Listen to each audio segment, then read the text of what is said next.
ഇങ്ങട് ആ മോതിരം ഇങ്ങട് എന്ന് പറഞ്ഞു. അപ്പോൾ ഇയാൾ മോതിരം അങ്ങ് ഊരി കൊടുത്തു. അപ്പോൾ സീമനായി പറയുന്നത് എന്നോട് ചോദിക്കുന്ന ആൾക്ക് കൊടുത്തു. അപ്പോൾ പിന്നെ ഇയാൾ മോതിരം ഊരി കൊടുത്തു. അങ്ങനെ തിരിച്ച് അങ്ങനെ നടന്ന് ബസ് സ്റ്റാൻഡിലെത്തി. ബസ്സിൽ കയറി ഇങ്ങനെ ഇരിക്കുമ്പോൾ പടച്ചോനെ ഇന്നിപ്പോൾ ഞാൻ എനിക്ക് എന്തൊക്കെ സംഭവിച്ചു. കാരണം അവിടുന്ന് ഒരു മോതിരം തന്നു, എന്നോട് ഒരാൾ ചോദിക്കുക, അത് ആൾക്ക് കൊടുക്കുകയെന്ന് പറഞ്ഞു. അപ്പം ഇവിടെ വന്നപ്പോൾ എവിടെ പേരൊന്നും അറിയാതെ ഞാൻ മോതിരമായിട്ട് വരിക എന്നൊന്നും പറയുന്നില്ലല്ലോ. അപ്പോൾ ഒരു ഹാലായിട്ട് ഒരു മുഷിഞ്ഞ വേഷത്തിലുള്ള ഒരാളാണ് അവിടെ ഇരുന്ന് പാട്ട് പാടുന്നത്. എന്തോ അറബിയിലോ പിന്നെ മലയാളത്തിൽ ഉറുദുവിലൊക്കെ എന്തോ പാട്ട് ഇങ്ങനെ പാടുന്നുണ്ട്. അത് കണ്ട് ആൾക്കാരിങ്ങനെ ചുറ്റുപാട് നിൽക്കുകയാണ്. അപ്പോൾ ഈ സമയത്താണ് ഇയാൾ പെട്ടെന്ന് കാണുമ്പോൾ എന്ത് ചെയ്യുന്നു, ആ പറഞ്ഞ മോതിരം കെടുന്നത്. അപ്പം പറഞ്ഞ മോതിരം കെടുന്നാണ് പറയുന്നത്. അപ്പോൾ ഇയാളെ വേഗം ചെയ്തു ഊരി കൊടുത്തു. ഇപ്പോൾ ദുനിയാവ് ചോദിച്ച ആളുകൾക്ക് മഹാനവറുകൾ ഹയാത്തുള്ള സമയത്ത് അവിടുന്ന് ദുനിയവിയായ കാര്യങ്ങൾ, ഇപ്പോൾ ഒരു കച്ചവടത്തിൻ്റെ കാര്യം പറഞ്ഞാൽ അതിനുള്ള വഴികൾ, കടത്തിൻ്റെ കാര്യം പറഞ്ഞാൽ അതിനുള്ള വഴികൾ, ഗൾഫിലേക്കുള്ള യാത്രയുടെ കാര്യം പറഞ്ഞാൽ അതിനുള്ള മാർഗങ്ങൾ, ഒരു വീടുണ്ടാക്കാനുള്ള ആവശ്യം പറഞ്ഞാൽ അതിനുള്ള വഴികൾ, ഏതെല്ലാം കല്യാണത്തിൻ്റെ കാര്യം പറഞ്ഞാൽ അതിനുള്ള വഴികൾ, അങ്ങനെ ഏതെല്ലാം കാര്യങ്ങൾ ആഗ്രഹിച്ചുകൊണ്ടാണോ മഹാനവറുകളുടെ അടുക്കൽ എത്തുന്നത്, അവിടുന്ന് പറയുന്നത്, അതിനൊക്കെ അവിടുന്ന് പരിഹാരം പറഞ്ഞു കൊടുക്കുന്നൊരവസ്ഥയാണ്. ഇതുപോലെ തന്നെ ദുനിയാവ് അല്ലാതെ ആഖിറത്തിൻ്റെ കാര്യം പറഞ്ഞവർക്കും അവിടുന്ന് പരിഹാരം പറഞ്ഞു കൊടുത്തിട്ടുണ്ട്.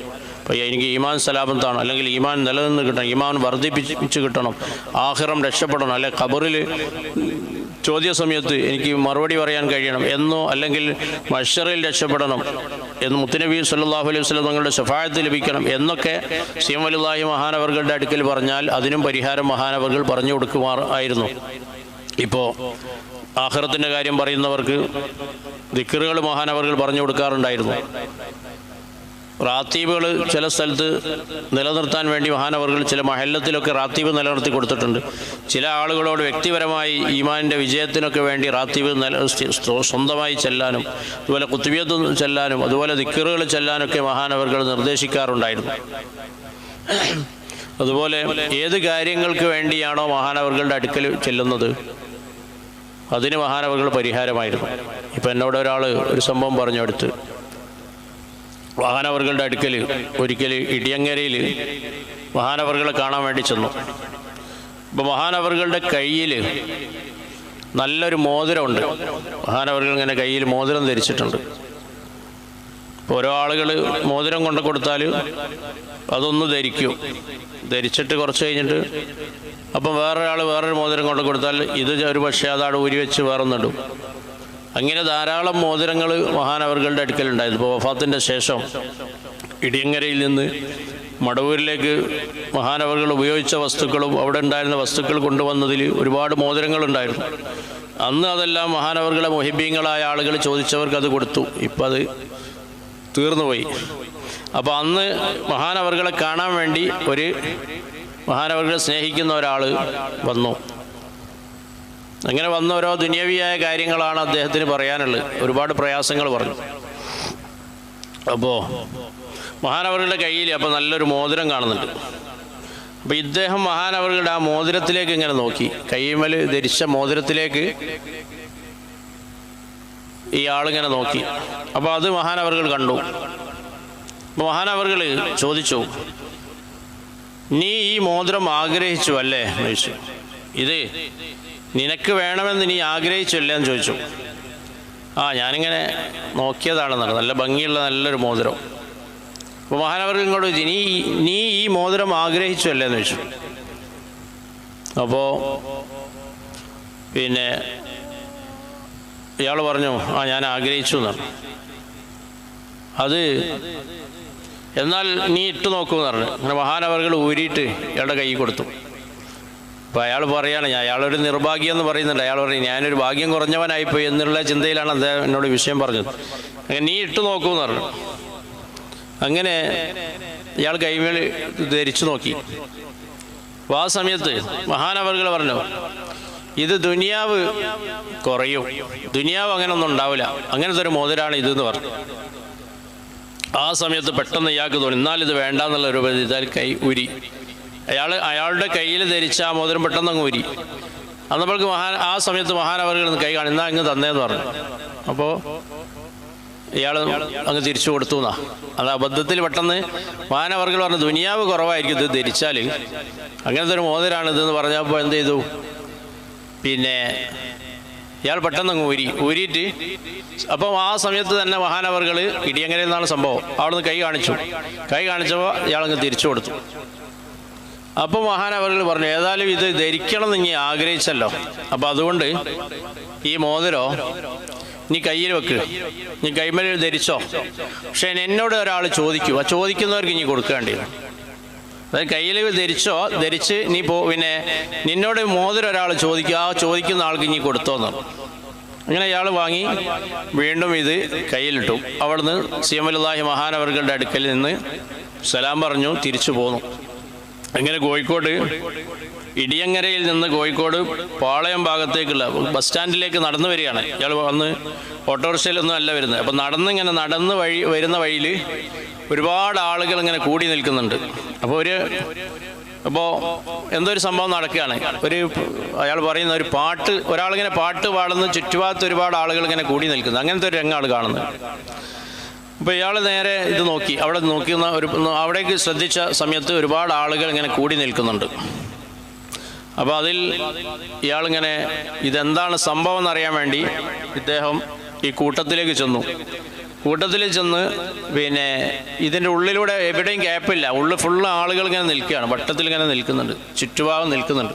അപ്പോൾ ഇതിൻ്റെ നടുവിൽ ഒരാൾ എന്തോ ഒരു ശബ്ദങ്ങൾ, ഒരു പാട്ടിങ്ങനെ കേൾക്കുന്നുണ്ട്. അപ്പോൾ ഒരു ഹാലുള്ള ആൾ, അപ്പോൾ ഇയാളിങ്ങനെ പെട്ടെന്ന് നോക്കുന്ന സമയത്ത് പിന്നെ ഇയാൾക്ക് അദ്ദേഹം പറയുകയാണ്, അദ്ദേഹത്തിന് നോക്കാൻ ഗ്യാപ്പില്ല. അപ്പോൾ ഒരാളുടെ ചെറിയൊരു ഗ്യാപ്പിലൂടെ ഇയാൾ നോക്കി മെല്ലെ തലഭാഗം ഇങ്ങനെ, അദ്ദേഹത്തിൻ്റെ തല ഇങ്ങനെ ഉൾഭാഗത്തേക്ക് ഇട്ടിട്ട് ഇങ്ങനെ നോക്കുകയാണ്. മറ്റുള്ള ആളുടെ ഇടയിലൂടെ ഇങ്ങനെ നോക്കുന്നു. അപ്പോൾ അയാൾക്ക് കാണാൻ കഴിഞ്ഞ ഒരു മുഷിഞ്ഞ കോലത്തിലുള്ള ഒരാളിങ്ങനെ ഇരുന്നിട്ട് എന്തോ ഒരു പാട്ടിങ്ങനെ പാടുന്നുണ്ട്. മലയാളത്തിലോ ഉറുദുവിലൊക്കെ ഇങ്ങനെ ഒരു പാട്ട് പാടിക്കൊണ്ടിരിക്കുക. ആ സമയത്ത് ഇയാളിങ്ങനെ വല്ല തല ഇങ്ങനെ അതിൻ്റെ ഉള്ളിലൊരു പാളി നോക്കി. ആ സമയത്ത് ഈ ആൾ കണ്ടു, ഇയാളെ മുഖം മറ്റേ ആൾ കണ്ടു. അയാൾ ഇങ്ങോട്ട് ആ മോതിരം കണ്ടു എന്ന് പറഞ്ഞു. അപ്പോൾ ഇയാൾ പെട്ടെന്ന് ചെയ്തു, മോതിരം അങ്ങോട്ട് ഊരി കൊടുത്തു. അതായത് അപ്പോഴും അയാൾ പറയുകയാണ്, ഇത് ഞാൻ തരൂല എന്നല്ല, ഇത് എനിക്ക് വേണം, അല്ലെങ്കിൽ ഞാൻ പിന്നെ തരാമെന്നൊന്നും പറയാൻ തോന്നാതെ പെട്ടെന്ന് ചെയ്തു ഈ ആളെ കണ്ട് ഇയാൾ എന്താ ചെയ്യുന്നു നോക്കുക. ഇയാൾ ഇങ്ങനെ ഒരു പാട്ട് പാടിക്കൊണ്ടിരിക്കുമ്പോഴാണ് ആളുകളുടെ ഇടയിലൂടെ ഈ മോതിരമായിട്ട് വരുന്ന ആൾ, ശിവലതാൻ്റെ അടുക്കുന്ന വരുന്ന ആളിങ്ങനെ നോക്കുന്ന സമയത്ത് അദ്ദേഹത്തിൻ്റെ മുഖം ഇയാളുടെ ദൃഷ്ടിയിൽ പെട്ടപ്പോൾ പെട്ടെന്ന് തന്നെ ഇരുന്ന് പാട്ട് പാടുന്ന ആളാ ഇങ്ങോട്ട് ആ മോതിരം എന്ന് പറഞ്ഞു. അപ്പോൾ ഇയാൾ മോതിരം അങ്ങ് ഊരി കൊടുത്തു. അപ്പോൾ സിയമനായി പറയുന്നത് എന്നോട് ചോദിക്കുന്ന ആൾക്ക് കൊടുത്തു. അപ്പോൾ ഇയാൾ മോതിരം ഊരി കൊടുത്തു. അങ്ങനെ അങ്ങനെ നടന്ന് ബസ് സ്റ്റാൻഡിലെത്തി. ബസ്സിൽ കയറി ഇങ്ങനെ ഇരിക്കുമ്പോൾ പടച്ചോനെ ഇന്നിപ്പോൾ എനിക്ക് എന്തൊക്കെ സംഭവിച്ചു. കാരണം അവിടുന്ന് ഒരു മോതിരം തന്നു, എന്നോട് ഒരാൾ ചോദിക്കുക, അത് ആൾക്ക് കൊടുക്കുകയെന്ന് പറഞ്ഞു. അപ്പം ഇവിടെ വന്നപ്പോൾ എവിടെ പേരൊന്നും അറിയാതെ ഞാൻ മോതിരമായിട്ട് വരിക എന്നൊന്നും പറയുന്നില്ലല്ലോ. അപ്പോൾ ഒരു ഹാലായിട്ട് ഒരു മുഷിഞ്ഞ വേഷത്തിലുള്ള ഒരാളാണ് അവിടെ ഇരുന്ന് പാട്ട് പാടുന്നത്. എന്തോ അറബിയിലോ പിന്നെ മലയാളത്തിലോ ഉറുദുവിലൊക്കെ എന്തോ പാട്ട് ഇങ്ങനെ പാടുന്നുണ്ട്. അത് കണ്ട് ആൾക്കാരിങ്ങനെ ചുറ്റുപാട് നിൽക്കുകയാണ്. അപ്പോൾ ഈ സമയത്താണ് ഇയാൾ പെട്ടെന്ന് കാണുമ്പോൾ എന്ത് ചെയ്യുന്നു, ആ പറഞ്ഞ മോതിരം കെടുന്നത്. പറഞ്ഞ മോതിരം കെടുന്നാണ് പറയുന്നത്. അപ്പോൾ ഇയാളെ വേഗം ചെയ്തു ഊരി കൊടുത്തു. പെട്ടെന്ന് പിന്നീട് അദ്ദേഹം പറയുകയാണ്, ഞാൻ ശിവമലതായി ഇങ്ങനെ പറഞ്ഞു ദുനിയാവ് ഉണ്ടാവില്ല എന്ന് പറഞ്ഞു. ഞാനത് ചിന്തിച്ചില്ല. കാരണം ഇത് ഉണ്ടായിരുന്നെങ്കിൽ ആഖിറം രക്ഷപ്പെടുക, അല്ലെങ്കിൽ ഇബാദത്ത് വർദ്ധിക്കാനോ അങ്ങനത്തെ എന്തോ ഒരു ഇതാവുമായിരുന്നു, ഒരു ഹാല് നല്ലൊരു അവസ്ഥയിലെത്തുമായിരുന്നു. അപ്പോൾ നമ്മൾ ചില മോതിരങ്ങൾ ധരിച്ചാൽ ഈ ഹക്കീക്ക് മോതിരം എന്നൊക്കെ പറയില്ല, കല്ലുകളുടെ കൂട്ടത്തിൽ സുലൈമാനി ഹക്കീക്ക് എന്നൊക്കെ പറയുന്ന മോതിരങ്ങൾ നമ്മൾ ശരീരത്തിൽ ധരിച്ചാൽ ആൾക്കാർ പറയാറുണ്ട് 70 ദിവസത്തോളം നമ്മൾ സ്ഥിരമായൊക്കെ ധരിച്ചാൽ അത് നമ്മൾക്ക് ഇബാദത്തിന് തന്നെ ഒരു മാറ്റം വരുമെന്നും ഒരു ഇബാദത്തിലൊരു താല്പര്യമൊക്കെ വരുമെന്നാണ് പറയുന്നത്. കാരണം ഒരു മോതിരം ധരിക്കൽ സുന്നത്താണ്. അത് വലത്തെ കൈയുടെ ചെറുവിരലിൽ ഒരു മോതിരം ധരിക്കൽ സുന്നത്താണ്. ചില ആളുകൾ കുറേ മോതിരം ഇങ്ങനെ കാണും. അപ്പോൾ ഞാൻ കുറേ ഒന്നിലധികം ധരിക്കൽ കറാത്താണ്. അപ്പോൾ ചില ആളുകൾ ഇപ്പം ഈ മക്കാമുകളുടെ അടുത്തൊക്കെ ഉണ്ടാവും ഒരു ഹാലായിട്ട് നടക്കുന്ന കുറേ മോതിരം. അപ്പോൾ ഞാൻ ചോദിക്കും, നിങ്ങൾ പെട്ടി വാങ്ങാൻ പൈസ ഇല്ലായിട്ടാണോ എന്ന് ചോദിക്കാറുണ്ട്. കാരണം പെട്ടിയിൽ വെക്കാൻ കഴിയാതെ കുറേ എണ്ണം ഇങ്ങനെ കൊണ്ടെടുക്കുന്നത്. അപ്പോൾ അങ്ങനെയാണെങ്കിൽ ഒരു മോതിരം ധരിക്കലാണ് നമുക്ക് സുന്നത്തുള്ളത്, അത് ധരിക്കുക. അപ്പം ചില ആൾക്കാർ ചോദിക്കും, ഇഞ്ചടുത്ത് അവർ തന്നുകൊണ്ട് മറ്റേ ആൾ തന്നുകൊണ്ട് വേറൊരാൾ തന്നുകൊണ്ട് ബർക്കത്തിനുണ്ട്, അപ്പം എന്ത് ചെയ്യുമെന്ന് ചോദിക്കും. അപ്പോൾ അത് ഒരാഴ്ച ഒരു മോതിരം ധരിക്കുക, അത് ഊരി വെച്ചിട്ട് വേറൊരു മോതിരം ഒരാഴ്ച ധരിക്കുക, പിറ്റേത് ഒരാഴ്ച വേറൊരു മോതിരം ധരിക്കുക. ഇങ്ങനെയാണ് ഒന്ന് ധരിക്കലാണ് സുന്നത്ത്. ഏറ്റവും അഫ്ദൽ വലത്ത് കൈയുടെ ചെറുവിരലിന് സുന്നത്താണ്. അപ്പം ഇതുപോലെ ഇദ്ദേഹത്തിന് പിന്നെ ചിന്തിക്കുകയാണ്, അന്ന് സിയമലുള്ളാഹിൽ നിന്ന് പിന്നെ ഇങ്ങനെ ഒരു അവസ്ഥ എനിക്ക് ഉണ്ടായെന്ന് പറഞ്ഞുകൊണ്ട് അദ്ദേഹത്തിൻ്റെ അനുഭവം പറയുകയാണ്. അപ്പോൾ ദുനിയാവ് വേണ്ടവർക്ക് ദുനിയാവും ആഖിറം വേണ്ടവർക്ക് അതിനുള്ള വഴിയും അതിനുള്ള മാർഗങ്ങളും മഹാനവർകൾ പറഞ്ഞു കൊടുക്കുകയും അവിടുന്ന് വഴി കാണിച്ചു കൊടുക്കുകയും ചെയ്തിരുന്നു. അല്ലാഹു തആല അതിനാൽ ഇത്തരം മഹാന്മാരെയൊക്കെ നമ്മൾ മുൻനിർത്തിക്കൊണ്ട് പറയുമ്പോൾ നമ്മുടെ വെറും ദുനിയവിയായ കാര്യങ്ങൾ മാത്രമാവരുത് പറയുന്നത്. വെറും കടം വീടാനോ അല്ലെങ്കിൽ നമ്മുടെ ബിസിനസ്സിൻ്റെ കാര്യമോ ആയി പോവരുത്. നമ്മൾ ആഖിറത്തിൻ്റെ കാര്യം കൂടി ഇത്തരം മഹാന്മാരുടെ ഹദറത്തിൽ പോകുമ്പോഴും ഇനി ജീവിച്ചിരിക്കുന്ന വലിയ മഹാന്മാരുണ്ടെങ്കിൽ അവരുടെ അടുത്ത് പോവുകയാണെങ്കിലൊക്കെ നമ്മൾ ആഖിബത്ത് നന്നാവാൻ, ഈമാൻ സലാമത്താൻ, ഈമാൻ വർദ്ധിക്കാൻ, ഈമാനോടുകൂടി മരിക്കാൻ, ആഖിറം രക്ഷപ്പെടാൻ, ഇതൊക്കെ ആയിരിക്കണം നമ്മൾ പറയേണ്ടത്. അതോടുകൂടെ നമ്മെ അലട്ടിക്കൊണ്ടിരിക്കുന്ന പ്രയാസങ്ങൾ അവരോട് പറയുന്നതിന് ബുദ്ധിമുട്ടില്ല. അപ്പം അല്ലാതെ വെറും ദുനിയവിയായ അള്ളാഹുവിൻ്റെ ഔലിയാക്കൾ എന്ന് പറയുമ്പോൾ അവർ അധ്വാനിച്ച് രാവും പകലും ഇബാദത്ത് ചെയ്ത് അള്ളാഹുവിൻ്റെ തൃപ്തി നേടിക്കൊണ്ട് നമ്മുടെ വെറും ദുനിയവിയായ കാര്യങ്ങൾ അതിങ്ങനെ കഴിച്ചിലാക്കാൻ വേണ്ടി അല്ലെങ്കിൽ അത് പാസ്സാക്കാൻ വേണ്ടി ഇരിക്കുന്നവരല്ലല്ലോ അവർ. അപ്പോൾ അതുകൊണ്ട് ഇത്തരം മഹാന്മാരെ സിയാറത്ത് ചെയ്യുമ്പോഴും അല്ലെങ്കിൽ ഇതുപോലെ ഇത്തരം മജ്ലിസുകളിലൊക്കെ നമ്മൾ പങ്കെടുക്കുമ്പോഴൊക്കെ നമ്മുടെ ഈമാൻ സലാമത്താൻ, ആഖിറം രക്ഷപ്പെടാൻ, അതിന് നമ്മൾ പറയാൻ, അവന് ദുആ ചെയ്യാൻ നമ്മൾ സമയം കണ്ടെത്തണമെന്ന് സാന്ദർഭികമായി ഓർമ്മപ്പെടുത്തുകയാണ്. ഇപ്പോൾ ഒരുപക്ഷെ നമ്മുടെ ദുനിയവിയായ കാര്യം എന്ന് പറഞ്ഞാൽ നമ്മെ അലട്ടിക്കൊണ്ടിരിക്കുന്ന പ്രയാസങ്ങൾ ചിലപ്പോൾ ഒരുപക്ഷെ കടം ഉണ്ടെങ്കിൽ നമുക്ക് കടം കൊണ്ട് വലിയ ബുദ്ധിമുട്ടുണ്ട്. ആ കടം വീട്ടാൻ കഴിയാതെ പ്രയാസപ്പെടുന്നുണ്ടെങ്കിൽ നമുക്ക് ചിലപ്പോൾ നിസ്കാരത്തിലേക്ക് കൈകെട്ടിയാൽ ഈ കടത്തിൻ്റെ കാര്യം നമ്മൾ ആലോചിക്കുന്നു. കാരണം ഒരുപക്ഷെ നാളെ 2 ലക്ഷം റുപ്യ നമ്മൾ കൊടുക്കാനുണ്ടാവും. അപ്പോൾ അതെന്ത് ചെയ്യും, അത് തിരിച്ചു കൊടുക്കാൻ എന്ത് ചെയ്യും എന്നുള്ള ചിന്ത നമ്മളെ മനസ്സിൽ വരുന്നുണ്ടെങ്കിൽ നമ്മുടെ ഈ ദുനിയാവിൻ്റെ ഈ കാര്യം കൊണ്ട് ആഖിറത്തിൻ്റെ കാര്യം നഷ്ടപ്പെട്ടു പോകുന്നൊരവസ്ഥയാണ്. കാരണം നിസ്കാരം ബാത്തിലായി പോകും. അപ്പോൾ അതുകൊണ്ട് ഇങ്ങനത്തെ വിഷയങ്ങൾ തീരാൻ നമുക്ക് ദുആ ചെയ്യാം. അതല്ലെങ്കിൽ നമ്മളൊരു പള്ളിയിൽ ജമാഅത്തിന് കൂടിയാൽ ഒരുപക്ഷെ നമുക്ക് 1 ലക്ഷം റുപ്യ ഒരാൾക്ക് കൊടുക്കാനുണ്ടെങ്കിൽ അയാൾ 1-ാം സഫിലുണ്ടാവും. അപ്പോൾ നമ്മൾ 3-ാമത്തെ 4-ാമത്തെ സഫിൽ നമ്മൾ നിൽക്കുമ്പോൾ നമ്മൾ നിസ്കാരത്തിന് ഞാൻ ചിന്തിക്കും, പഠിച്ചോനെ ഇയാൾ സലാം വീട്ടുമ്പോഴേക്കും സലാം വീട്ടിയിട്ട് എനിക്ക് പോകണം. അയാൾ എഴുന്നേറ്റ് പോരുമ്പോഴേക്കും അയാൾ ദുആ കഴിഞ്ഞ് എഴുന്നേൽക്കുകയാണെങ്കിൽ അത് കഴിയുമ്പോഴേക്കും എനിക്ക് ഇവിടുന്ന് തടിയെടുക്കണം. കാരണം അയാൾ കണ്ടാൽ നമ്മളോട് ചോദിക്കും, പൈസ എന്തായാലും ചോദിക്കും. അപ്പോൾ അയാൾ കാണാതെ രക്ഷപ്പെടണം എന്നുള്ള ചിന്ത നിസ്കാരത്തിലൊക്കെ നമുക്ക് ഇങ്ങനെ വരും. അപ്പോൾ അങ്ങനെ വന്നു പോയാൽ നമ്മുടെ നിസ്കാരം ബാത്തിലായി പോകും. അപ്പോൾ അതിനില്ലാതിരിക്കാൻ വേണ്ടി ദുനിയവിയായ കാര്യങ്ങൾ നമ്മെ അലട്ടിക്കൊണ്ടിരിക്കുന്ന പ്രയാസങ്ങൾ ഇത്തരം മഹാന്മാരുടെ ഹദറത്തിൽ നിന്നോ അല്ലെങ്കിൽ മജ്ലിസിൽ നിന്നോ പറയുന്നതിന് വിരോധമില്ല. പക്ഷേ ഇതാണെങ്കിൽ കഴിഞ്ഞ് വെറും എല്ലാ കാലത്തും നമ്മൾ ദുനിയവിയായ കാര്യങ്ങളായി പോവരുത്.